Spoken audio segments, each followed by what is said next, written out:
Good morning, America. Live from northern New England, coastal southern Maine, South Portland, Maine, Bug Light Park.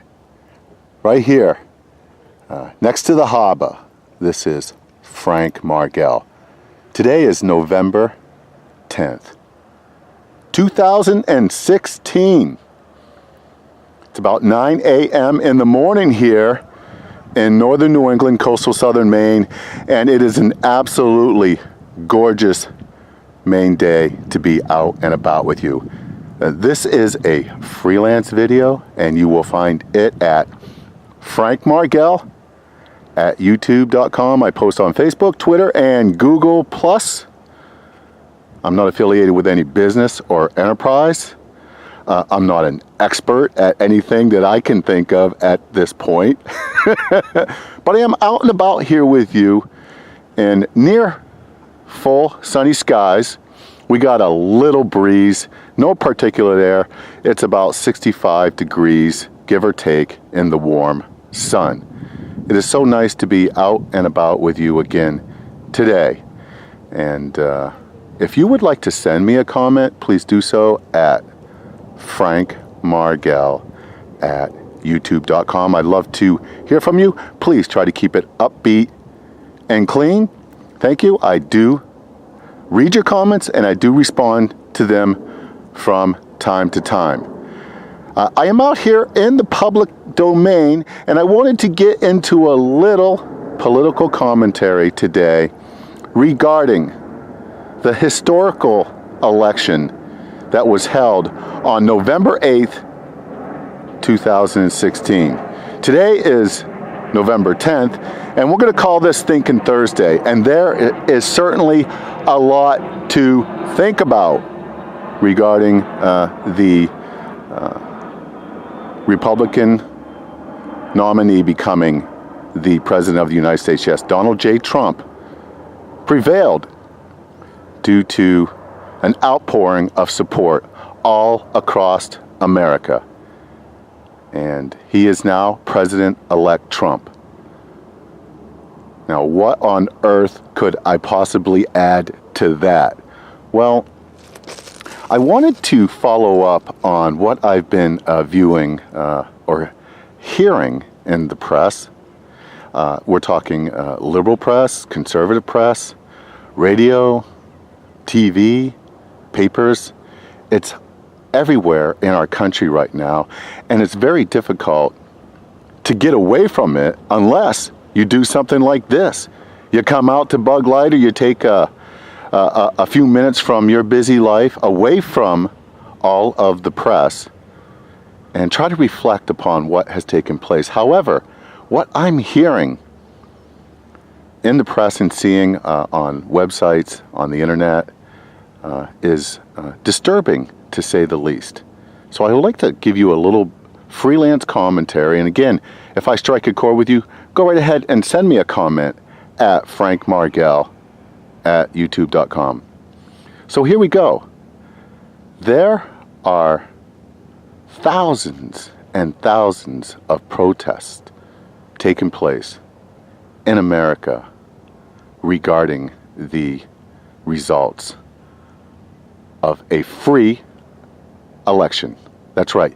The election results came from Americans exercising their right to vote, their freedoms, and their views. They walked into polling booths, whether they voted on Election Day 2008 or they voted early. Most Americans did this in a manner that all Americans should be proud of.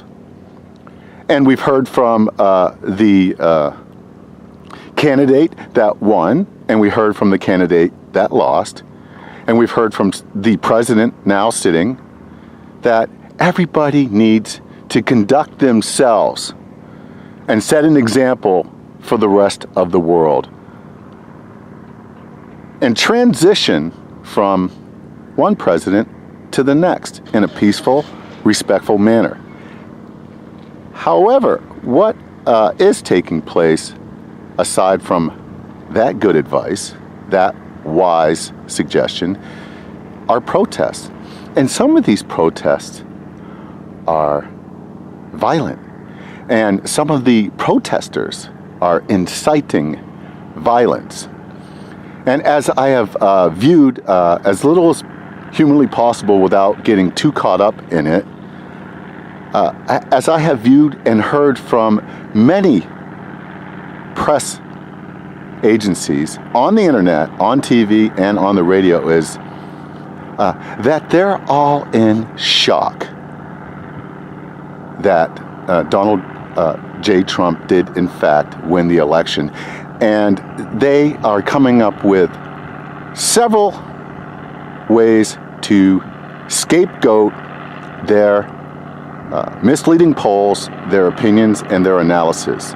And what this is leading to are those who religiously follow the press and rely on their failed data. What this is leading to is they honestly believe that the press could never fail them, but the press did fail them. And they honestly believe that there must be some foul play, because how could the press and all the failed data lead them astray? Well, that is what has happened here in the United States of America. That's right, it's an historical event, and the voters came out, and we now have a new president-elect, Donald J. Trump. I want to congratulate Donald J. Trump, and I want to congratulate Hillary Clinton for having the dignity to congratulate him and congratulate Americans for conducting themselves with manners and respect. I also want to congratulate President Barack Obama for agreeing to meet with Donald Trump and conduct himself with manners and respect. Now, here's what's going to happen. These folks who feel they have been traumatized, in my humble opinion, and these are just my opinions, these folks that are protesting and inciting violence feel they have been traumatized. Some of them are going to be arrested for the first time, and they're going to be put in jail. And in jail, and these holding cells where they're going to be maintained until somebody bails them out, and I dare say it's not always going to be the press that's going to go down and help them with the bail bondsman. They are going to potentially be at risk because they're going to be in jail with murderers, rapers, career criminals, mentally unstable citizens, people who commit domestic violence. Anybody and his brother that you can imagine that has broken the law is going to be sitting there with these protesters, and they're going to face severe trauma if in fact one of these other criminals does not look at them and go, oh, well, congratulations for your protest. No, just have a seat right beside me. Do you think that's going to happen? So there is a degree of trauma that can take place if in fact these people who were misled and misguided by the press end up in jail and face a life-occurring episode. They very likely can be traumatized. So there are two levels of trauma that take place here. One is America voted, and it was not traumatic. Most folks accept the result, one way or the other. And then you have those who claim that they've been traumatized and protest and incite violence. And then some of them will end up in jail, and they're really going to be in harm's way. And some of them are going to have to deal with lifetime events. That's right. And they've done this foolhardily and willingly. And now they're looking at danger. Very serious danger. We are law-abiding citizens in America. And those who believe that they're a hero of some sort and think it's a badge of honor to incite violence, then go to jail and be welcomed with open arms, are fools. And it could be very costly. So look, you have a great Maine day. Once again, if I strike a chord with you, go right ahead and send me a comment at Frank Margell at youtube.com. I pray for everyone in America that we do not live in fear and that we deal with those who incite violence according to law. That's anybody. And look, you have a great Maine day once again. It is beautiful here at Bug Light. And we are in the second week of November. And I'll just show you the big city of Portland, Maine, right across there from the harbor and Bug Light. That's the lighthouse. Now, let's take a look around here. There's the big city of Portland, Maine. You can't get there from here unless you take the ferry or you head back over the bridge. What a gorgeous day to be out and about with you. God bless America. God bless you. And let's at least, if not, work together in harmony the way it was designed. Let's pray for one another.